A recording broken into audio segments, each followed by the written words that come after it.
الحمد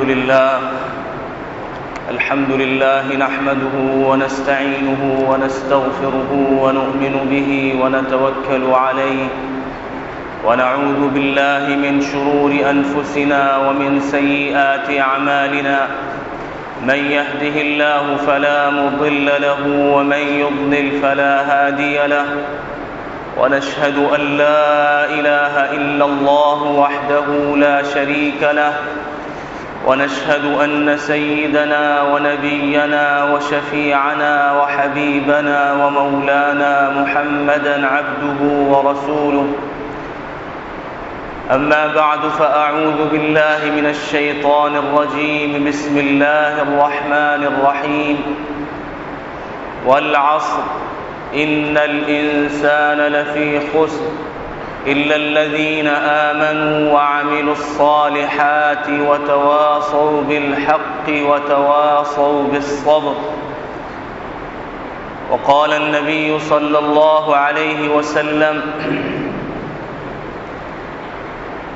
قل آمنت بالله ثم استقم. وقال النبي صلى الله عليه وسلم من رأى منكم منكرا فليغيره بيده فإن لم يستطع فبلسانه فإن لم يستطع فبقلبه وذلك أضعف الإيمان. صدق الله العظيم. محترم بزرگوں اور دینی اسلامی بھائیوں، میں نے جو سورت آپ کے سامنے تلاوت کی ہے قرآن مجید کی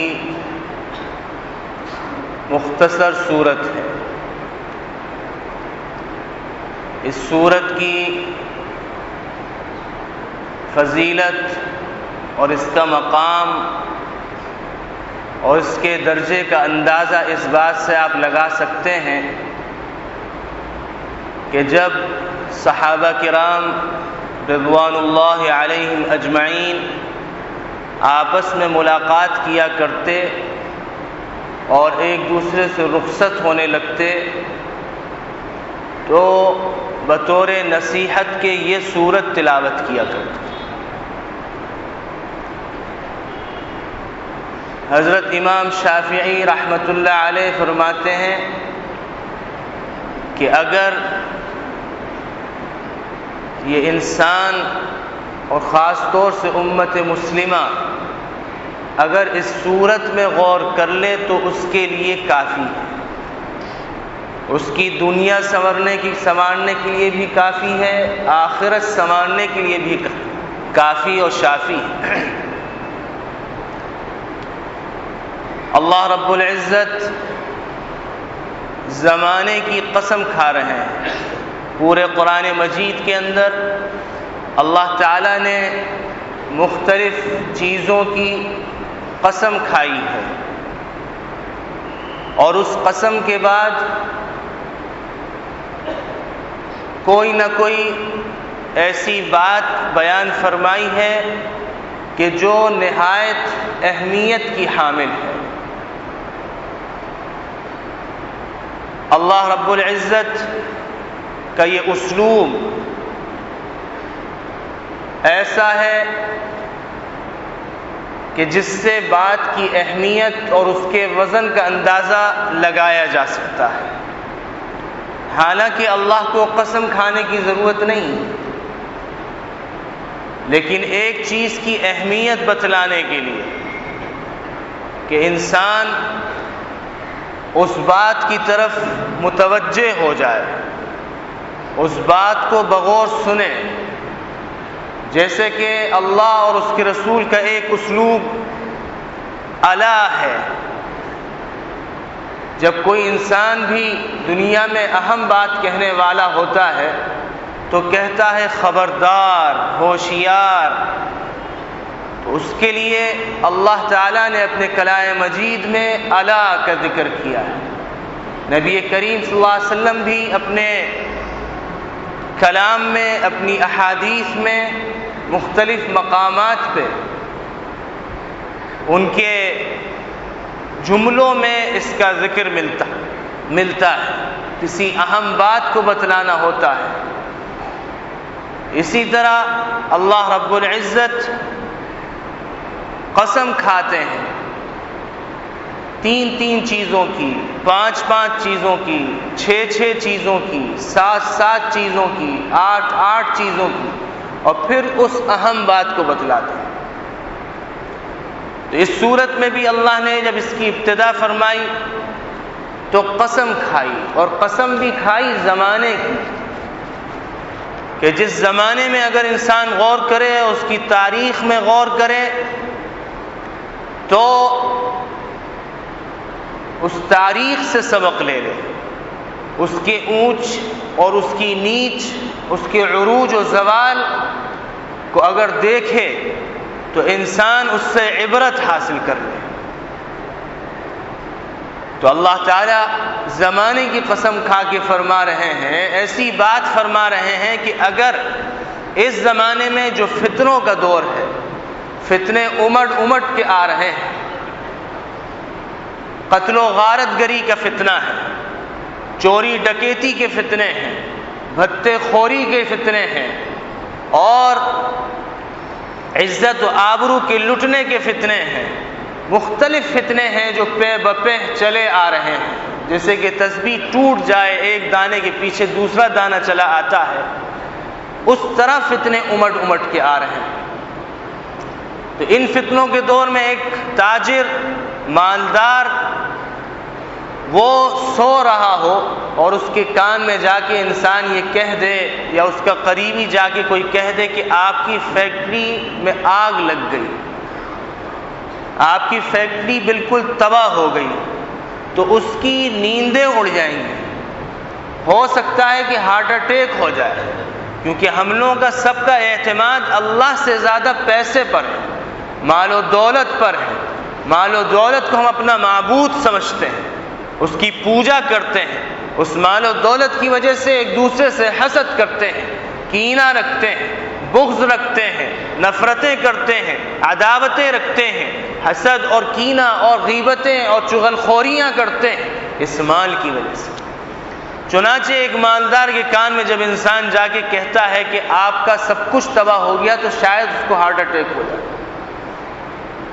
تو اللہ رب العزت زمانے کی قسم کھا کے ایک ایسی بات کو بتلا رہے ہیں کہ اگر انسان کے دل میں ذرہ برابر بھی چنگاری ہو ایمان کی، تو وہ ہڑبڑا جائے، وہ چونک جائے، وہ دہشت میں آ جائے، وہ پریشان ہو جائے۔ فرماتا ان الانسان لفی خسر، بے شک تمام انسان، کوئی انسان باقی نہیں ہے خسارے سے، تمام انسان نقصان میں ہے، خسارے میں ہے، سوائے 4 لوگوں کے، جن میں 4 صفات ہیں،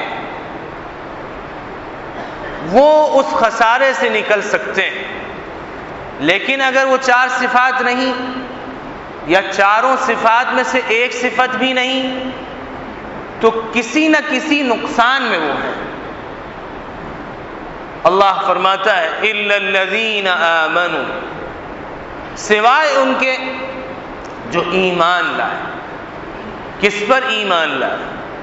جو آپ ایمان مفصل میں پڑھ کے آئے ہیں، آمنت باللہ وملائکتی وکتبی ورسلی والیوم الآخر والقدر خیرہ وشرہ من اللہ تعالی والبعث بعد الموت۔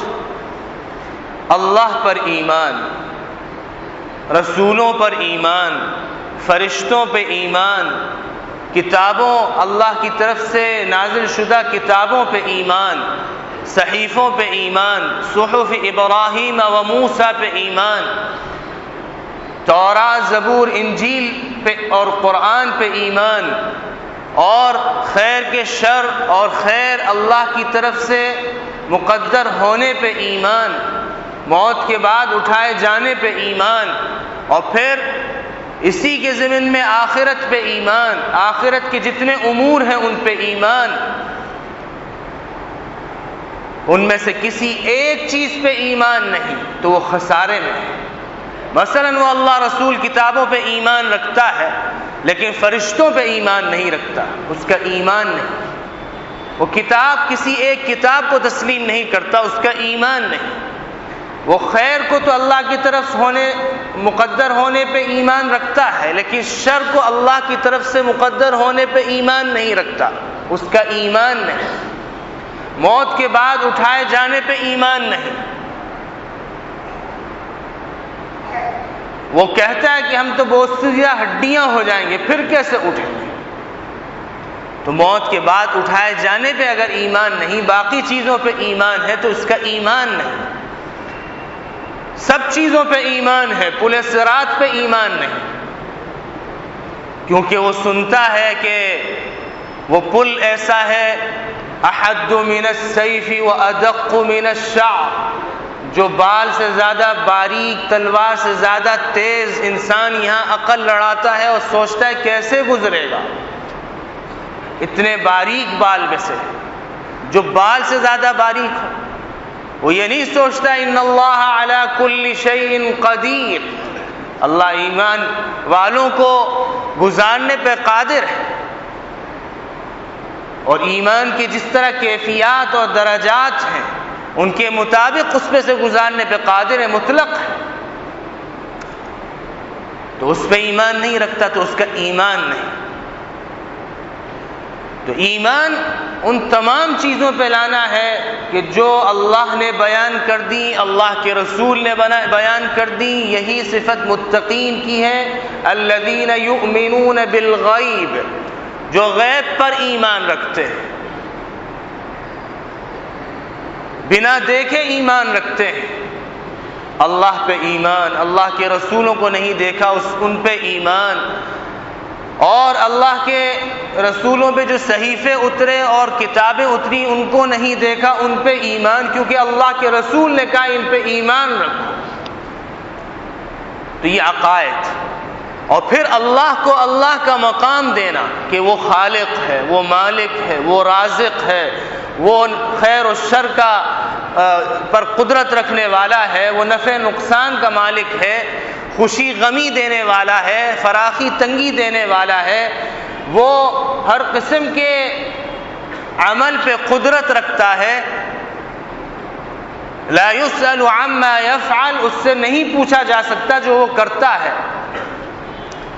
تو ان تمام چیزوں پہ اس کے اوپر ایمان کہ اللہ کا یہ مقام، پھر رسول پر ایمان کہ رسول کا کیا مقام ہے، رسول کی رسالت اور ختم نبوت پہ ایمان کہ رسول نے کہہ دیا انا خاتم النبیین لا نبی بعدی، میں نبیوں میں آخری نبی ہوں اور نبوت کی آخری مہر ہوں،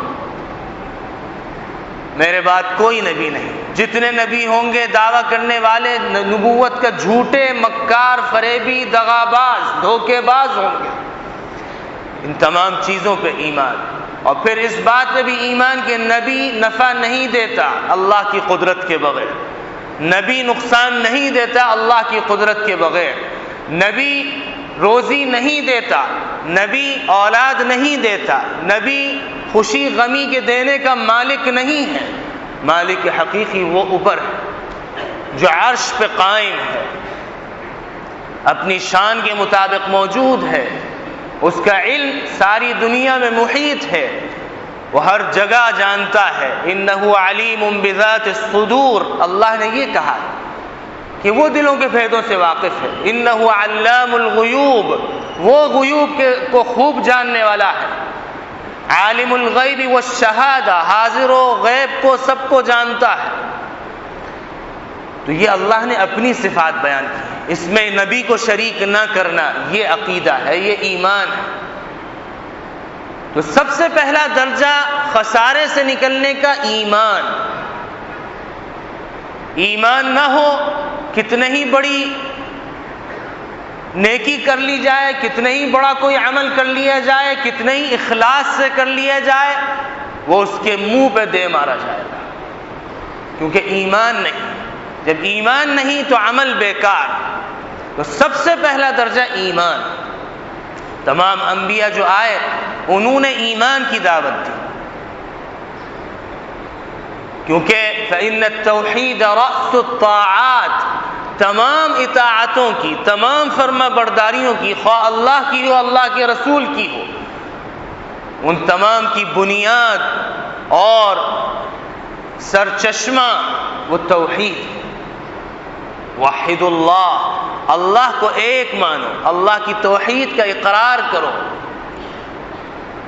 تو تمام انبیاء نے آ کے اسی بات کی دعوت دی۔ فإن التوحید اول دعوت الرسل، رسولوں کی سب سے پہلی دعوت توحید تھی، ایمان، اللہ پر ایمان، اللہ ہی کو سب کچھ تسلیم کرنا پڑے گا، میں اللہ کا بھیجا ہوا ہوں، میرے اپنے بس میں کچھ نہیں۔ چنانچہ میرے عزیز دوستو بزرگوں، سب سے پہلا درجہ ایمان ہے، پھر ایمان کے بعد آپ سارے کلام مجید کو اٹھا کے دیکھیے تو عمل صالح نظر آئے گا، کیونکہ عمل کے بغیر ایمان جو موجود ہے گارنٹی نہیں کہ وہ ایمان جنت میں لے جائے گا۔ نبی کریم صلی اللہ علیہ وسلم نے اپنی صاحبزادی سے فرمایا تھا جبکہ ان کو بشارت دی تھی، فاطمۃ سیدۃ نساء اہل الجنہ، جنت کی عورتوں کی سردار فاطمہ ہے، اس کے باوجود کیا فرما رہے ہیں؟ اعملی اعملی یا فاطمہ، اے فاطمہ عمل کرتی رہنا، عمل۔ یہ نہ سمجھو کہ نبی کی بیٹی ہو تو جنت میں چلی جاؤ گے۔ آج کل نسبتوں پہ بڑا فخر ہوتا ہے نا، کہ میں سید ہوں، میں فلانا ہوں، میں ڈھماکہ ہوں، میں شیخ ہوں اور میں صدیقی ہوں اور میں قریشی ہوں، میں علوی ہوں، میں عثمانی ہوں۔ اللہ کے رسول نے ایک حدیث میں کمر توڑ دی ایسے لوگوں کی کہ جو نسبت پہ فخر کرتے ہیں اور عمل کو نہیں دیکھتے، اللہ کی بغاوت کرتے ہیں خوشی غمی میں، عمل کو نہیں دیکھتے۔ من بطأ به عمله لم يسرع به نسب، فرمایا جس کے عمل نے اس کو قیامت کے دن پیچھے کر دیا، اس کا نسب اسے آگے نہیں بڑھا سکے۔ نسب اس وقت کام دے گا جب عمل ہوگا، عمل نہیں ہے کوئی نسب کام دینے والا نہیں، کوئی نسبت کام دینے والی نہیں۔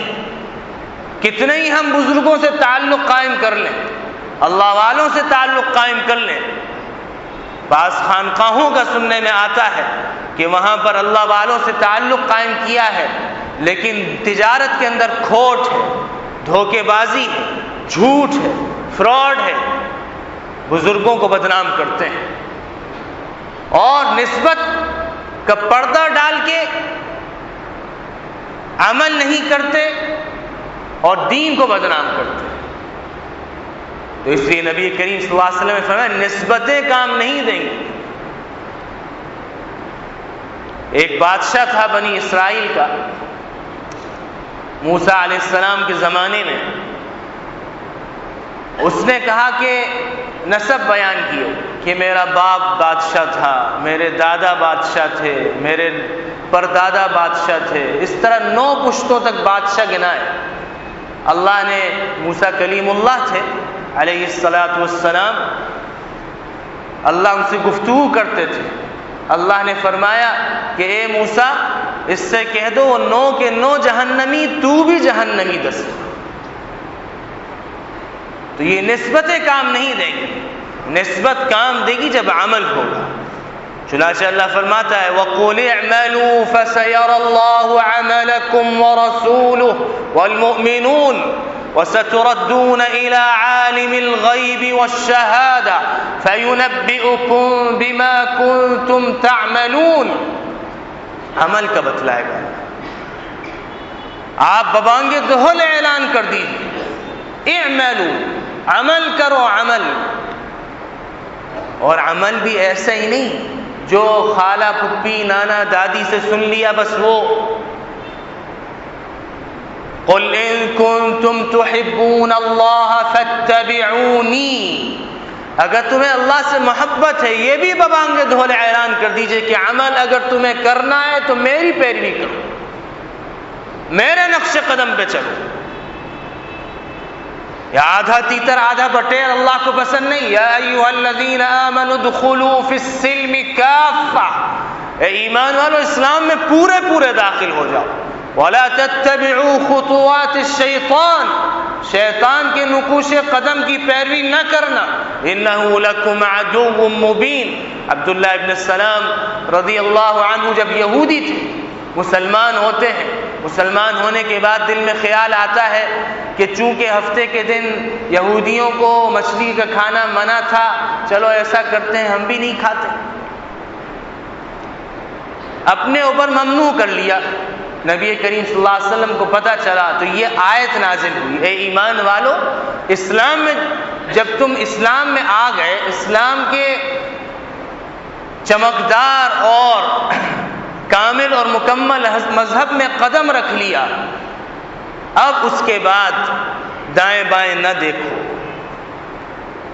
وَلَا تَتَّبِعُوا خُطُوَاتِ الشَّيْطَانِ، اب آپ دیکھیے باوجود ہے کہ وہ مذہب حق تھا ہے نہیں، باوجود مذہب حق تھا لیکن اللہ نے فرمایا یہ شیطانی عمل ہے، وہ اس میں تھا منسوخ ہو چکا ہے، اب اس کی پیروی کی تمہیں اجازت نہیں ہے۔ اسلام میں پورے پورے داخل ہو جاؤ، آدھا تیتر آدھا بٹیر نہ کرو، میٹھا میٹھا ہب ہب کڑوا کڑوا تھو تھو نہ کرو، جو عقل کے موافق ہے تو بسم اللہ، عقل سے ٹکرا رہا ہے تو نعوذ باللہ۔ فرمایا قل اطیعوا اللہ واطیعوا الرسول، اللہ کی فرما برداری کرتے رہنا، اللہ کے رسول کی فرما برداری کرتے رہنا، یہ ہے عمل۔ اور خواہ کیسا ہی عمل ہو، فَسَيَرَى اللَّهُ عَمَلَكُمْ، کیونکہ ان قریب اللہ تعالیٰ تمہارے عمل کو دیکھے گا، وَرَسُولُهُ، اس کا رسول دیکھے گا، وَالْمُؤْمِنُونَ، ایمان والے دیکھیں گے۔ یہاں ہم ذرا تصور کریں کہ ہم جو بدعمالیاں کر رہے ہیں، ہم جو منافقت کر رہے ہیں، ہم جو اللہ رسول کی تعلیمات سے انحراف کر رہے ہیں، کل یہ ساری فلم حشر کے میدان میں اگر چلا دی گئی، حدیث میں آتا ہے کہ جب مجرم کو سامنے لایا جائے گا تو وہ تمنا کرے گا کہ میری یہ فلم نہ چلائی جائے، بغیر اس کے مجھے جہنم میں پھینک دیا جائے۔ اتنا اذیت ناک اس کے لیے یہ منظر اور یہ فکر ہوگی۔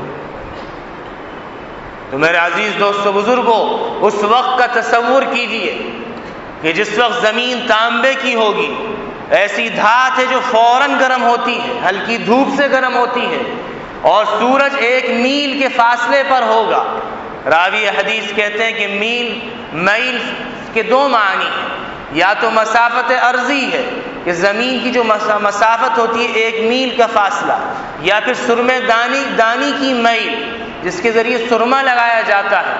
چلے مان لیں کہ دنیاوی مسافت ہے اگر، تو آج 2 کروڑ سے زائد میل کی مسافت پہ سورج ہے، اور اس کی تپش کا یہ عالم ہے کہ زبان خشک ہونے لگتی ہے، انگارے زبان کے اندر کانٹے چبھنے لگتے ہیں، انسان پانی کے لیے تڑپنے لگتا ہے، بے چین ہو جاتا ہے۔ اس وقت 1 میل کے فاصلے پہ سورج ہوگا اور سارے لوگ کھڑے ہوں گے، میدان حشر بپا ہوگا شام کی سرزمین پہ، اور پھر اس وقت ایک دن 50,000 سال کا ہوگا، ایک دن 50,000 سال کا ہوگا۔ لوگ چلا رہے ہوں گے، پریشان ہوں گے کہ کب حساب شروع ہوگا۔ اس وقت بھی علماء کی ضرورت پیش آئے گی، علماء سے پوچھیں گے، یہاں بھی علماء کی ضرورت پیش آتی ہے، کوئی انتقال ہو جائے علماء کی ضرورت، نکاح ہو جائے علماء کی ضرورت، طلاق کا اللہ نہ کرے موقع آ جائے علماء کی ضرورت، پھر بھی علماء سے بھاگتے ہیں، پھر بھی علماء پہ کیچڑ اچھالتے ہیں۔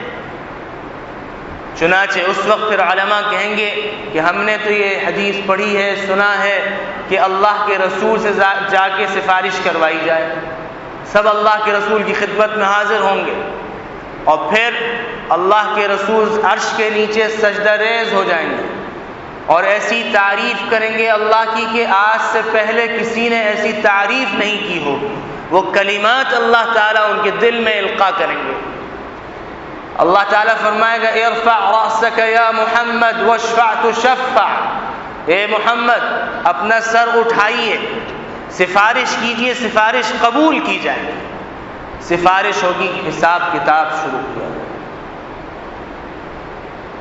اب آپ سوچئے ذرا کہ وہ وقت ایسا ہے کہ انبیاء علیہم السلام بھی کہہ رہے ہوں گے نفسی نفسی، ہائے میرا کیا ہوگا، میرا کیا ہوگا۔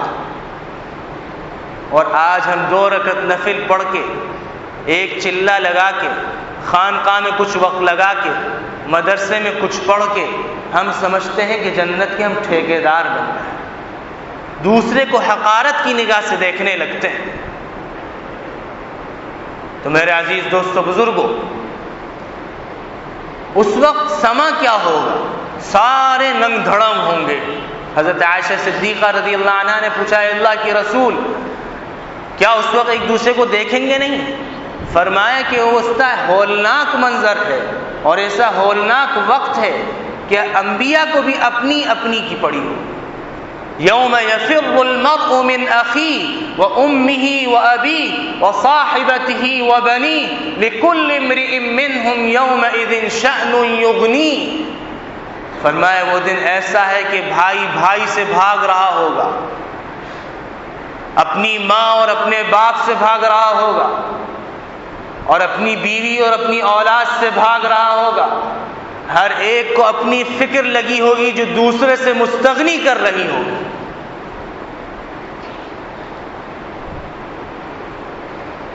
تو اس وقت پھر ایک روایت ہے بخاری شریف کی کہ اللہ کے رسول صلی اللہ علیہ وسلم نے فرمایا کہ جب عدالت اللہ کی قائم ہوگی، اور عدالت کوئی ایسی نہیں ہے، انصاف کی عدالت ہے، وَنَضَعُ الْمَوَازِينَ الْقِسْطَ لِيَوْمِ الْقِيَامَةِ، اللہ فرماتے ہیں قیامت کے دن میں ہم انصاف کا ترازو قائم کریں گے، انصاف کا ترازو رکھیں گے، وعادل ومنصف، وہاں کسی کی سفارش نہیں چلے گی۔ یوم لا ينفع مال ولا بنون، نہ مال کام آ رہا ہوگا، نفع دے رہا ہوگا، اور نہ اولاد نفع دے گی۔ یوم لا بیع فیہ ولا خلۃ ولا شفاعہ، وہ دن ایسا ہے نہ دوستی، نہ خرید و فروخت، نہ سفارش، کوئی چیز کام نہیں آئی۔ اس وقت اللہ تعالیٰ نبی کریم صلی اللہ علیہ وسلم فرماتے اگر اس کا مناقشہ ہو گیا، یعنی اس سے یہ پوچھ لیا کیوں تم نے یہ عمل کیوں کیا تھا، عذب، اسے عذاب دیا جائے گا۔ یہ تصور کیجئے ذرا کہ جس کا مناقشہ ہو گیا اور پوچھ لیا گیا یہ کیوں کیا تھا، اسے عذاب دیا جائے گا۔ اللہ تعالیٰ ہم سب کو اس کیوں سے محفوظ رکھے، ہم سب کو اللہ تعالیٰ ایک لمحے کے لیے بھی جہنم میں نہ لے جائے۔ اللہ تعالیٰ ہم سب کو بغیر حساب و کتاب کے جنت میں داخل ہو۔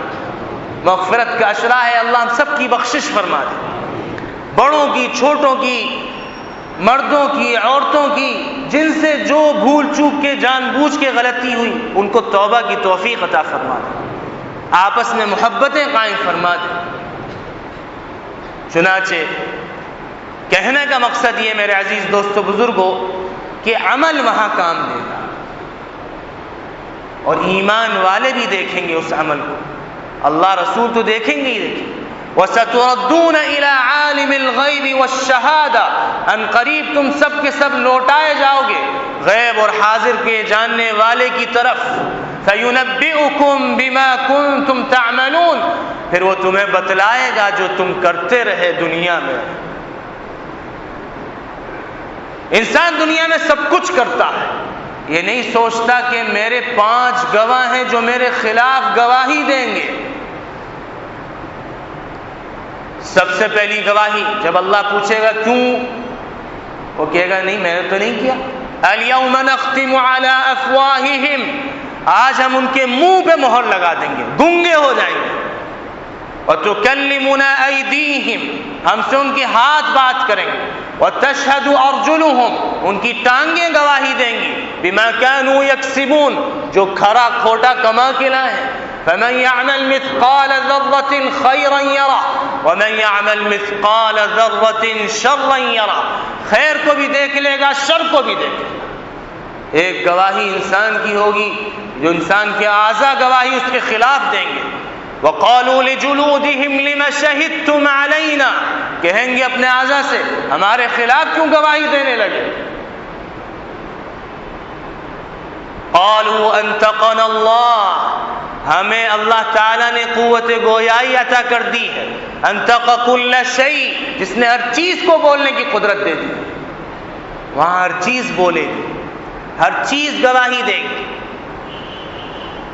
تو ایک تو اعضاء گواہ، اور سب سے پہلے ایک گواہ ان اللہ کان علیکم رقیبا، تم پر اللہ نگہبان ہے، تمہاری نگرانی کر رہا ہے. انہ علیم خبیر، خوب جانتا ہے، باخبر ہے. انہ علیم بذات الصدور، دلوں کے بھیدوں سے واقف ہے.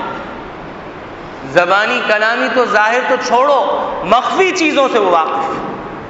وہ ایک گواہ. دو گواہ. تیسرا گواہ ووضع الکتاب، نام اعمال رکھ دیے جائیں گے. جب نام اعمال کو دیکھے گا کہے گا ہائے بربادی ہو، یہ کیا ہو گیا ان نام اعمال کو، نہ کوئی چھوٹی چیز چھوڑی نہ بڑی چیز چھوڑی. اللہ کہے گا اقرأ کتابک، یہ ایک گواہ ہے، تم اس کو پڑھ لو، اپنے نام اعمال کو پڑھو. کفی بنفسک اليوم علیک حسیبا، خود اپنا حساب کتاب لے لو. پھر چوتھی گواہی کرامن کاتبین، دو کندھوں پہ فرشتے بیٹھے ہیں، نیک اعمال سیدھے کاندھے پہ بیٹھا لکھ رہا ہے، الٹے بائیں کاندھے پہ بد اعمالیاں لکھ رہا. یعلمون ما تفعلون، جو کچھ تم کرتے ہو وہ جانتے ہیں. چوتھی گواہی. پانچویں گواہی اذا زلزلت الارض زلزالها، جب زمین میں بھونچال لا دیا جائے گا، زمین کو ہلا دیا جائے گا، زمین کے اندر زلزلہ آ جائے گا. وَأَخْرَجَتِ الْأَرْضُ أَثْقَالَهَا، اپنے بوجھوں کو نکال باہر کرے گی. وَقَالَ الْإِنسَانُ مَا لَهَا، انسان کہے گا ہائے یہ کیا ہو گیا. وہ ایسا زلزلہ ہے. اللہ فرماتا ہے یوم تذهل كل مرضعة أما عرضعت وتضع كل ذات حمل حملها وترى الناس سكارى وما هم بسكارى ولكن عذاب الله شديد. ایسا زلزلہ ہوگا دودھ پلانے والیاں دودھ چھوڑا دیں گی بچے. امید سے خواتین بچے جن دیں گے. ایسا زلزلہ ہے کہ تم انسان کو نشے کی حالت میں دیکھو گے، حالانکہ وہ نشے میں نہیں ہوگا، دراصل یہ اللہ کا عذاب ہو جو بڑا سخت ہے. یومئذ تحدث اخبارها، یہ پانچویں گواہی آ رہی ہے.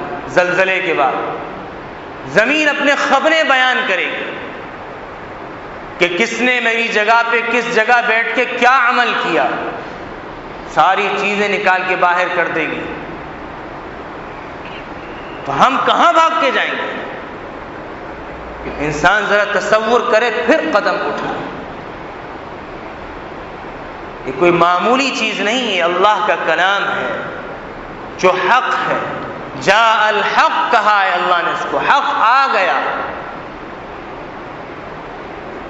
پھر اس کے بعد میرے عزیز دوستو بزرگوں، عمل فرائض ہیں، واجبات ہیں، اچھے اخلاق ہیں، اچھی معاشرت ہے اور اچھے دیگر اعمال ہیں، صدقات ہیں، خیرات ہیں. جن کے بارے میں اللہ نے فرمایا فاستبقوا الخیرات، بھلائیوں کے کاموں میں سبقت کرو،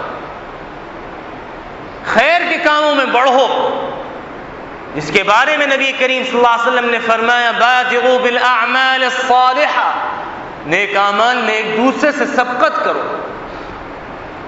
آج ہماری سبقت دنیا میں تو ہے، پیسے میں تو ہے، جاگیریوں میں تو ہے، جاگیرداریوں میں تو ہے، اور دنیا کی ہر چیز میں، ہر شے میں سبقت ہے۔ سبقت نہیں ہے تو نیک اعمال میں نہیں۔ یہ ایک لمبی فہرست نیک اعمال کی۔ تو میں کہہ رہا تھا کہ تمام کلام مجید آپ اٹھائیے تو تمام کلام مجید کے اندر اللہ نے ایمان کے بعد عمل صالح کو بیان کیا، اور ہدایت بھی ان لوگوں کے لیے رکھی کہ جو ایمان کے بعد عمل صالح کو اختیار کرتے ہیں۔ اجر کبیر بھی ان لوگوں کے لیے رکھا، بڑا اجر، جو نیک اعمال ایمان کے بعد اختیار کرتے ہیں۔ بشارتیں ان کے لیے بیان کی کہ جو نیک اعمال کو ایمان کے بعد اپناتے ہیں۔ اور سورہ عصر کے اندر دیکھیے تو خسارے سے نکالا جب جا رہا ہے تو ایمان کے بعد عمل صالح کا ذکر ہے۔ وَبَشِّرِ الَّذِينَ آمَنُوا وَعَمِلُوا الصَّالِحَاتِ، ایمان والوں کو خوشخبری سنا دیے جو نیک اعمال کرتے ہیں۔ معلوم ہوا صرف ایمان کافی نہیں ہے۔ إِلَّا مَن تَابَ وَآمَنَ وَعَمِلَ عَمَلًا صَالِحًا، گناہوں سے وہی بچا، محفوظ ہوگا، اللہ کے عذاب سے وہ بچے گا کہ جو توبہ کر لے اور نیک عمل کرے۔ دیکھیے آپ پورے قرآن مجید کو اٹھائیں، ایمان عمل صالح، ایمان عمل صالح، اور پھر عمل صالح کے اندر حق کی تلقین بھی آتی ہے، صبر بھی آتا ہے، لیکن سورہ عصر کے اندر اللہ نے وضاحت سے بیان کر دیا عمل صالح کھول کے۔ تو چوتھی چیز، تیسری چیز جو خسارے سے نکالنے کی عمل صالح کے بعد، وہ ہے وَتَوَاصَوْا بِالْحَقِّ، حق کی وصیت کرنا ایک دوسرے کو۔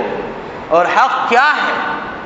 قرآن حق ہے، اللہ کے رسول کی تعلیمات حق ہیں۔ کسی منکر کو پہچاننا اور پہچاننے کے بعد اس منکر سے روکنا، بچنا حق ہے۔ دوسرے کو بچانا یہ حق کی تلقین ہے۔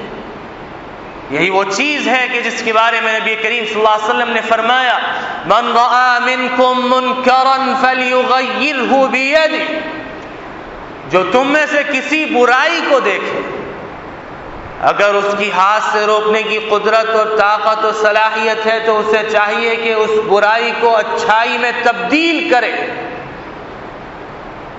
فَإِن لَّمْ يَسْتَطِعْ فَبِلِسَانِهِ، اگر ہاتھ سے روکنے کی اسے طاقت نہیں ہے تو اپنی زبان سے اس برائی کا پرچار کرے اور بیان کرے کہ یہ برائی ہے اور اس سے باز آ جاؤ، یہ حق نہیں ہے۔ فَإِن لَّمْ يَسْتَطِعْ فَبِقَلْبِهِ، پھر اگر ہاتھ سے اور زبان سے بھی روکنے کی طاقت نہیں ہے تو پھر دل میں اس برائی کو برائی جانے۔ اب ظاہر ہے کہ ہمیں پتہ ہی نہیں کیا برائی ہے اور کیا نیکی ہے، ہم تو اللے تللے چل رہے ہیں۔ تو پہلے ہمیں معلوم ہونا چاہیے نیکیوں کی فہرست، پھر معلوم ہونی چاہیے برائیوں کی فہرست، تاکہ برائیوں سے رکیں بھی روکیں بھی۔ اب ایک آدمی ہے، وہ گانے بازوں کو جائز سمجھتا ہے۔ کیوں جائز سمجھتا ہے؟ اس لیے سمجھتا ہے کہ اس کے نے حدیث کو پڑھا ہی نہیں، اللہ کے رسول کے احکامات کو نہیں پڑھا، تعلیمات کو نہیں پڑھا، کہ اللہ کے رسول نے کہا ہے کہ الغناء ينبت النفاق في القلب، گانے باجے دل میں نفاق کو پیدا کر دیتے ہیں، منافقت کو اگا دیتے ہیں، اور منافقت کو پروان چڑھاتے ہیں۔ کما ينبت الماء الزرع، جس طریقے سے پانی کھیتی کو اگاتا ہے۔ اب اس کو پتہ ہی نہیں ہے تو وہ منکر سے کس طرح بچے گا، کس طرح بچائے گا؟ تو ہمیں معلوم ہونا چاہیے کہ حق کیا ہے۔ تو پورا قرآن حق ہے، اللہ کے رسول کی تعلیمات حق ہیں۔ یہ تیسرا درجہ ہے خسارے سے نکلنے کا۔ نمبر 1 ایمان، نمبر 2 عمل صالح، نمبر 3 تواصی بالحق، حق کی وصیت کرنا، ایک دوسرے کو حق کی بات بتاتے رہنا، امر بالمعروف کرنا، وتواصوا بالصبر، مفسرین نے کہا نہی عن المنکر کرنا، وتواصوا بالصبر سے مراد نہی عن المنکر کرنا، منکر سے روکنا، اور صبر کی ایک دوسرے کو تلقین کرنا۔ یہ چوتھا درجہ ہے اور چوتھا طریقہ ہے خسارے سے نکلنے کا۔ ایمان اول درجے میں ہے، پھر عمل صالح ہے، پھر حق کی تلقین ہے، پھر اس کے بعد صبر کی تلقین ہے۔ اور صبر بھی عام طور سے ہمارے نزدیک صبر کا مفہوم یہ ہے کہ اگر ایک گال پہ کسی نے تھپڑ مارا ہے تو دوسرا گال بھی آگے کر دو، اس سے جھگڑو نہیں، یہ صبر نہیں۔ آج جو قتل و غارت گری ہو رہی ہے، آج جو لوٹ مار ہے، آج جو دہشت گردی ہے، آج جو تخریب کاری ہے، یہ صبر کا مفہوم نہ سمجھنے کی وجہ سے۔ اللہ کے رسول صلی اللہ علیہ وسلم نے جو صبر کو بیان کیا ہے، اس صبر کی 3 قسمیں۔ الصبر علی الطاعہ، اللہ کی فرما برداری پر، اللہ کے رسول کی تعلیمات پر، پوری شریعت پہ ڈٹ جانا، جم جانا، عمل پیرا ہو جانا، یہ صبر ہے۔ یہ ایکسٹریمزم نہیں ہے، یہ شدت پسندی نہیں ہے۔ تو صبر علی الطاعہ، اللہ رسول کی تعلیمات اور فرامین پہ اور ان کے احکامات پہ ڈٹ جانا، یہ صبر۔ اور صبر عن المعصیہ، معصیت گناہوں سے رک جانا، کسی بھی قسم کے گناہ سے رک جانا، یہ صبر۔ اور صبر علی المصیبہ، مصیبت پہ صبر کر لینا، مصیبت پر اللہ رسول کی تعلیمات کا لحاظ رکھ لینا، یہ بھی صبر ہے۔ تو مصیبت پہ صبر۔ اب آپ کہیں گے کہ مصیبت تو قتل و غارت گری مصیبت ہے، کراچی شہر خون سے بالکل لت پت ہو چکا ہے، روزانہ لاشیں گر رہے ہیں، تو اب اس پہ تو ہمیں صبر کی تلقین ہے، ہم کچھ نہ کہیں۔ نہیں، تاجر برادری ہو، مدارس ہوں، مساجد ہوں، مراکز اسلامیہ ہو، تبلیغی جماعت ہو، جہاد کے ماننے والے ہوں، سارے کے سارے ایک پلیٹ فارم پہ جمع ہوں، تھانوں کو ہلا دیں، سرکار کو ہلا دیں، بغاوت کا نہیں کہہ رہا، ایسا لاہ عمل متفقہ طے کریں کہ جہاں پر جو قاتل نظر آئے گھات لگا کے بیٹھی جائے، اس کا سر پھوڑ دیا جائے، اس کی گردن اڑا دی جائے، حکومت کو اس پر آمادہ کیا جائے کہ ایک انسان کا قتل ساری انسانیت کا اللہ نے قتل قرار دیا، اس کی جان کی بھی حفاظت تمہاری ذمہ داری ہے، اس کی مال کی بھی حفاظت تمہاری ذمہ داری ہے۔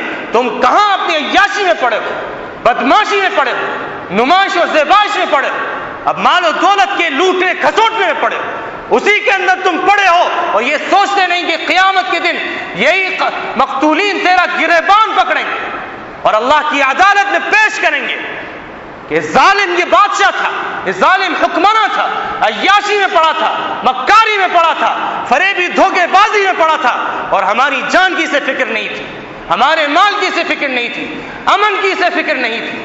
میرے عزیز دوستو بزرگوں، تاجروں کو لاہ عمل طے کرنا پڑے گا، مسلمانوں کو ایک پلیٹ فارم پہ آنا پڑے گا اور جمنا پڑے گا، اس شہر کو جلنے نہیں دیا جائے، اس کے اوپر آمادہ ہونا پڑے گا، اس کے اوپر حرکت کرنی پڑے گی، اور جا جا کے ملنا پڑے گا، اور ایسا لاہ عمل طے کرنا پڑے گا سرکار مجبور ہو جائے، امن قائم کرنے پہ مجبور ہو جائے۔